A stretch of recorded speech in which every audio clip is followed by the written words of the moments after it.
1, kelas 20B, Program Studi Pendidikan Guru Pendidikan Anak Usia Dini Universitas Negeri Makassar Angkatan 2020. Sistem saraf adalah kumpulan saraf yang kompleks dan sel-sel khusus yang dikenal sebagai neuron yang mengirimkan sinyal antara berbagai bagian tubuh. Ini pada dasarnya adalah kabel listrik tubuh. Secara struktural, sistem saraf memiliki dua komponen, sistem saraf pusat dan sistem saraf tepi. Menurut National Institute of Health, sistem saraf pusat terdiri dari otak, sumsum tulang belakang, dan saraf. Sistem saraf tepi terdiri dari neuron sensorik, ganglia atau kelompok neuron dan saraf yang terhubung satu sama lain ke sistem saraf pusat. Sistem saraf yang mengkoordinasi semua jenis gerakan dan stimulasi dari satu bagian tubuh ke bagian lainnya. Pada makhluk vertebrata terdapat dua jenis sistem saraf, yaitu sistem saraf pusat dan sistem saraf periferal. Menurut PEN 2019, sistem saraf yang kompleks dapat dibagi menjadi dua kelompok besar, yaitu sistem saraf pusat dan sistem saraf tepi. 1. Sistem saraf pusat.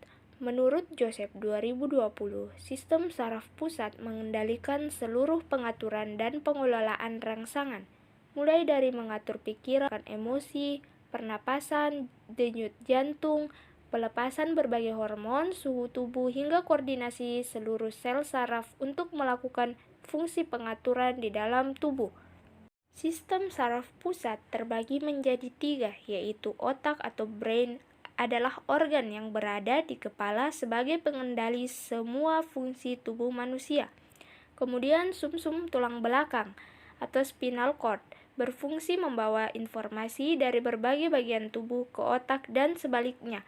Kemudian neuron atau sel saraf adalah blok yang membangun sistem saraf pusat.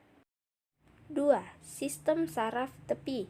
Sistem saraf tepi adalah salah satu bagian sistem saraf selain sistem saraf pusat atau otak dan sumsum tulang belakang. Adapun fungsi utama dari sistem saraf tepi adalah menerima rangsangan dan menghantarkan semua respon yang sudah diolah oleh sistem saraf pusat ke seluruh bagian tubuh manusia. Menurut Joseph 2019, sistem ini terdiri dari beberapa fungsi bagian, yaitu fungsi sensorik, berfungsi untuk menerima setiap rangsangan atau impuls, baik yang dari luar maupun dalam tubuh. Kemudian fungsi motorik, berperan untuk memberikan tanggapan atau reaksi tubuh terhadap rangsangan yang sudah diproses oleh sistem saraf pusat.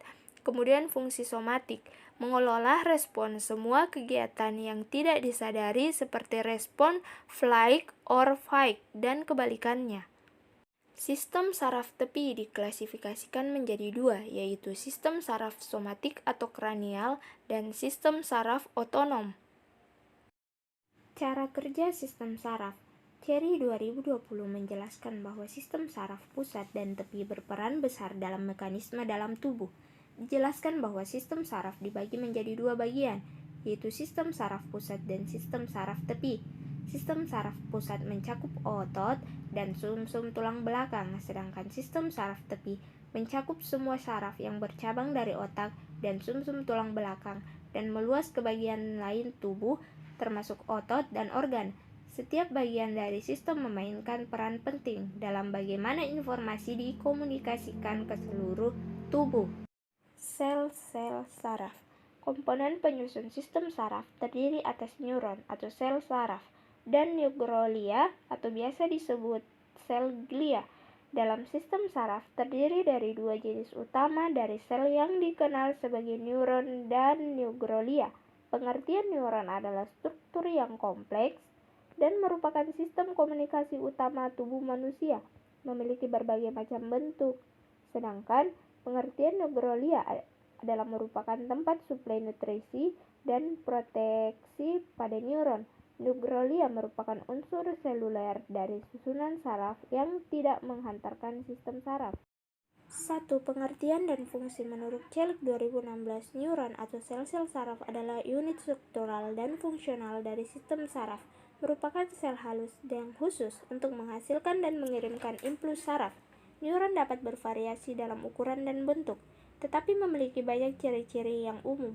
Neuron bersifat amitotik, yang artinya bahwa neuron mengalami kerusakan tidak dapat digantikan karena neuron tidak mengalami mitosis. Neuron memiliki dua karakteristik fungsional yang unik, yakni iritabilitas dan konduktivitas. Iritabilitas adalah kemampuan untuk menanggapi rangsangan dengan membentuk impuls saraf. Konduktivitas adalah kemampuan untuk mengirimkan impuls saraf sepanjang akson ke neuron lain atau sel efektor. Karakteristik ini memungkinkan berfungsinya sistem saraf. Di dalam tubuh manusia terdapat miliaran neuron. Berdasarkan fungsinya, neuron terbagi. A. Sel saraf sensorik berfungsi sebagai penghantar impuls dari reseptor ke sistem saraf pusat yaitu otak atau ensefalon dan juga sumsum tulang belakang atau medula spinalis. B. Sel saraf motorik berfungsi untuk mengirim impuls dari sistem saraf pusat ke otot atau kelenjar yang hasilnya berupa suatu tanggapan pada tubuh terhadap rangsangan. C. Sel saraf intermediate berfungsi untuk menghubungkan sel-sel motor dengan sel saraf sensorik atau juga berhubungan dengan sel saraf lainnya yang terdapat pada sistem saraf pusat.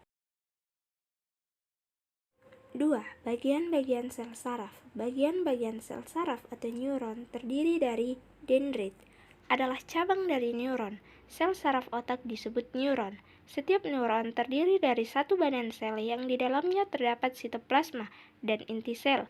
Dendrit berfungsi mengirimkan impuls ke badan sel saraf. Adapun badan sel merupakan bagian terbesar dari sel saraf yang mengandung banyak komponen penting. Di dalam badan sel terdapat sitoplasma, nukleus atau inti sel, nukleolus atau anak inti. Akson atau neurit merupakan serabut sel saraf panjang yang terlihat seperti penyaluran dari badan sel. Akson berperan dalam menghantarkan impuls dari badan sel menuju efektor seperti sel otot atau sel kelenjar. Kemudian sel myelin merupakan selaput pembuluh neurit. Tersusun dari lemak, mempunyai segmen-segmen dan lekukan di antara dua segmen disebut nodus Ranvier.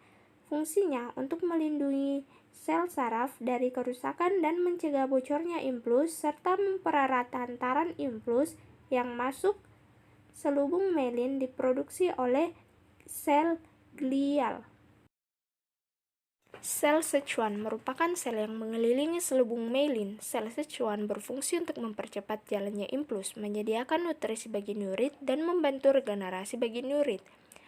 Nodus Ranvier merupakan bagian antara dua segmen selubung myelin, berfungsi sebagai loncatan impuls saraf agar sampai lebih cepat ke tempat tujuan. Kemudian sinapsis merupakan celah yang terdapat pada pertemuan satu neuron dengan neuron lainnya. Setiap sinapsis menyediakan koneksi antar neuron sehingga memungkinkan terjadinya pertukaran informasi antara neuron tersebut. Informasi ini ditukarkan dalam bentuk zat kimia yang disebut neurotransmitter. Terima kasih. Sekian, wassalamualaikum warahmatullahi wabarakatuh.